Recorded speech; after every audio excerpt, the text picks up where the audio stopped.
आपण सगळेच आयुष्यभर काही ना काही शिकत असतो, बरोबर? पण ही शिकण्याची प्रक्रिया नक्की घडते कशी?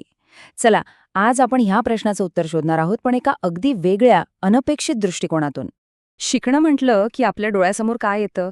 एक शांत खोली, पुस्तकं, नोट्स, म्हणजे सगळा एकट्याचा मामला. पण जरा विचार करा, खरंच शिकणं इतकं एकटं असतं का? किंवा असं म्हणूया की आयुष्यातले जे मोठे युरेका मोमेंट्स आहेत ते एकट्याने नाही तर इतरांसोबत असताना आले असतील तर काय होईल जर आपल्या बुद्धीच्या विकासाची खरी किल्ली ही इतरांशी बोलण्यात, त्यांच्यासोबत काम करण्यात लपलेली असेल? तर शिकण्याच्या याच सामाजिक बाजूबद्दल आपण आज बोलणार आहोत. आणि या क्रांतिकारी विचाराचं श्रेय जातं एका रशियन मानसशास्त्रज्ञाला. नाव आहे लेव्ह वायगॉत्स्की. विचार करा, जवळजवळ 100 वर्षांपूर्वी या माणसाने आपल्या शिकण्याच्या पारंपरिक कल्पनेलाच आव्हान दिलं होतं. वायगॉत्स्की यांचं आयुष्य तसं खूप लहान होतं, फक्त 37 वर्षांचं. पण त्यांचे विचार इतके प्रभावी होते की ते आजही शिक्षण क्षेत्राला दिशा देत आहेत. आणि त्यांचा सगळ्यात मोठा विचार काय होता? तर तो हा की आपला मेंदू एकटा आयसोलेशनमध्ये विकसित होत नाही. मग प्रश्न येतो की शिकण्याची प्रक्रिया नक्की काम कशी करते? वायगॉट्स्की यांच्या मते ती बाहेरून आतल्या दिशेने काम करते. इंटरेस्टिंग आहे ना? त्यांच्या सिद्धांताचं नाव आहे सामाजिक सांस्कृतिक सिद्धांत. आता नावातच सगळं काही आहे. यात 2 महत्वाचे शब्द आहेत. एक आहे समाज आणि दुसरा संस्कृती. इथे बघा किती सोप्या भाषेत सांगितलंय. सामाजिक म्हणजे काय? तर आपले पालक, शिक्षक, मित्रमैत्रिणी यांच्यासोबतचा संवाद. आणि सांस्कृतिक म्हणजे आपल्या समाजाच्या श्रद्धा, परंपरा, भाषा, वेगवेगळी साधनं या सगळ्या गोष्टी मिळून आपल्या विचारांना एक आकार देतात. आणि हाच वायगॉट्स्कींच्या सिद्धांताचा अगदी केंद्रबिंदू आहे. ते काय म्हणतात की कोणतीही नवीन गोष्ट आपण आधी इतरांसोबत म्हणजे सामाजिक स्तरावर शिकतो आणि मगच ती आपल्या डोक्यात म्हणजे वैयक्तिक स्तरावर पक्की होते. थोडक्यात काय? तर ज्ञान हे बाहेरून आत येतं. बरं, मग ही बाहेरून आत येण्याची प्रक्रिया नक्की घडते कशी? वायगॉट्स्की म्हणतात की यासाठी 3 महत्वाचे घटक कारणीभूत आहेत. हे 3 घटक आपल्या बुद्धीच्या विकासाची गुरुकिल्ली आहेत. ते 3 घटक म्हणजे सामाजिक संवाद, सांस्कृतिक साधनं आणि सगळ्यात महत्वाचं भाषा. चला, एक एक करून या सगळ्यांना थोडं समजून घेऊया. पहिलं म्हणजे सामाजिक संवाद. हे अगदी एखाद्या अप्रेंटिसशिपसारखं आहे. जसा एखादा शिकाऊ उमेदवार आपल्या गुरूच्या हाताखाली काम बघून, बोलून आणि करून शिकतो ना, अगदी तसंच आपणही इतरांना पाहून, त्यांच्याशी संवाद साधून आणि त्यांच्यासोबत काहीतरी करून शिकतो. दुसरा मुद्दा, सांस्कृतिक साधनं. ही साधनं म्हणजे काय? तर ही आपल्या विचारांची हत्यारं आहेत, टूल्स आहेत. जसं की भाषा, अंक, पुस्तकं आणि आजच्या जमान्यात बोलायचं झालं तर कम्प्युटर आणि इंटरनेट. विचार करा, या साधनांशिवाय आपण मोठे आणि गुंतागुंतीचे विचार करू शकलो असतो का?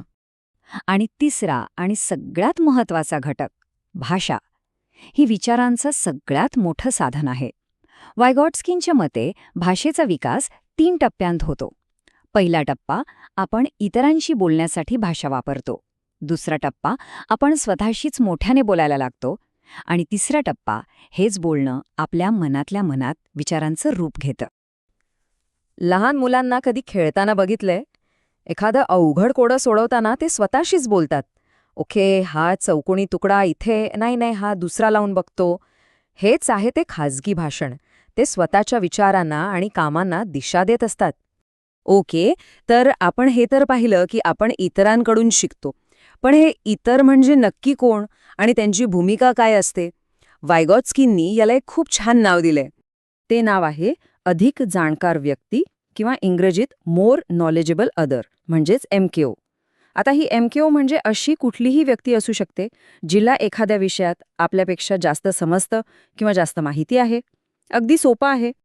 आणि हो, MKO म्हणजे फक्त शिक्षकच असं नाही हां.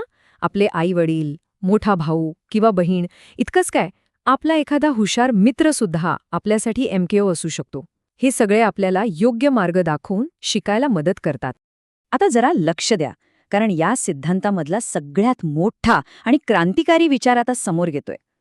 त्या काळात पियाजेसारख्या मोठ्या मानसशास्त्रज्ञांचं मत होतं की आधी मुलांचा बौद्धिक विकास होतो आणि मग ते शिकायला तयार होतात.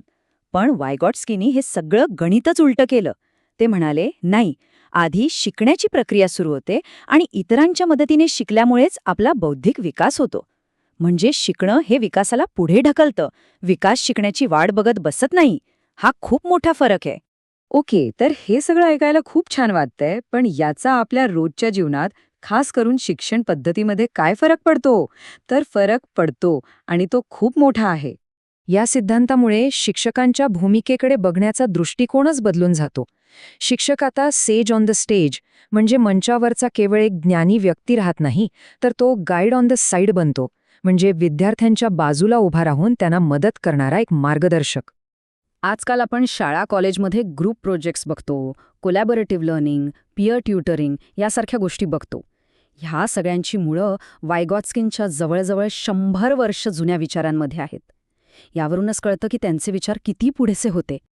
तर या सगळ्या चर्चेचा सार काय? एकच महत्वाचा मुद्दा, की आपलं मन, आपली बुद्धी ही काही बंद खोलीत एकट्याने घडत नाही, तर ती आपल्या आजूबाजूच्या लोकांसोबत, आपल्या समाजासोबत मिळून घडवली जाते. एक प्रकारे ही सहनिर्मिती आहे. आणि जाता जाता एक प्रश्न, जर शिकणं ही एक सामाजिक प्रक्रिया आहे, तर मग आपल्या प्रत्येकाच्या आयुष्यात असा सर्वात महत्वाचा एमकेओ, तो सर्वात महत्वाचा शिक्षक कोण असेल, ज्याने आपल्याला घडवलंय? यावर नक्की विचार करा.